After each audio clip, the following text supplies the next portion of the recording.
So the UK is embarrassing itself again on the world stage. Who would have thought? In 2020, people were arguing and fighting and even stabbing each other because they got the last toilet roll in the shop. And now in 2024, people are smashing shops, destroying streets, wrecking communities. And you ask the reason? Well, the reason apparently is because of an incident in Southport where a man was falsely accused of being a radical Islamist when it turned out it was just some crazy guy from Wales. But anyway, this guy ended up killing a bunch of children in Southport and injuring many others. And people spewed this false narrative online. And then they decided to take to the streets and protest. They claim basically in the UK that we have this problem at the moment where there's too many people coming over here. And they say that these people are stealing their jobs and causing havoc. And that they need to go out in the streets to make the community better. Look at the state of your face, you little tomato face. Today's video, we're going to be looking at some of these videos and these people.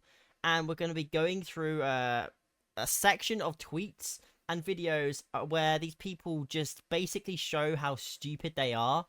So we're going to start off with this woman who claimed that the reason for the Titanic sinking was not because of the fact that it crashed into an iceberg, but more because of the fact that when you get too many people on the boat, it sinks. And that's what's happening to the UK, she says. Put it another way, when you got the Titanic and they filled it with too many people, what happened? It sunk. And that's what's happening to England. We're sinking too many.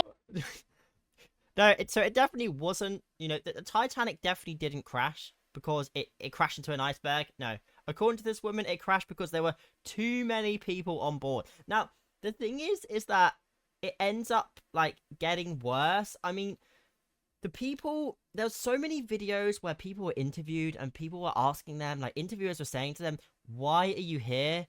And they would just come out with the most ridiculous things that, like, most often didn't make any sense. How important an issue is immigration to you? Well, I can't get a job. They come to this country and they just get a job just like that. So when you apply, what do they say to you? Well, I've got a criminal record. Assault. Assault? Yeah. How long ago?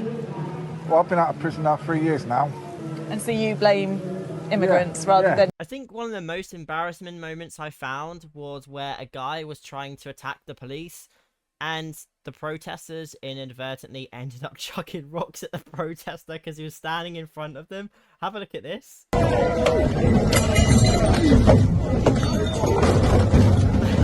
So look, people are chucking rocks at the police and it ends up injuring this guy.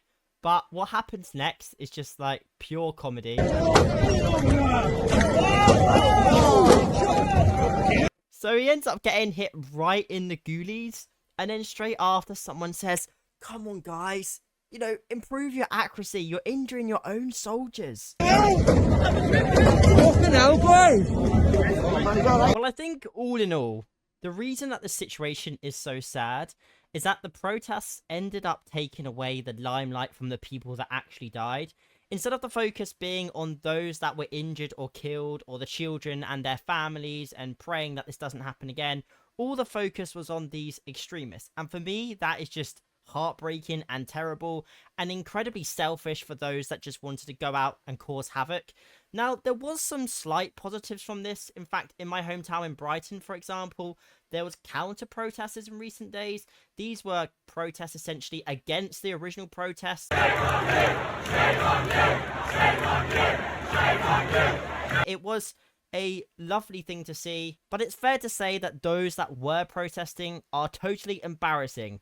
And well, I really just hope this stops for the sake of the UK. I really hope that it doesn't turn into like it did in France a few years ago, or 2010 in the UK, where the riots were causing havoc for months on end. But that's it for today.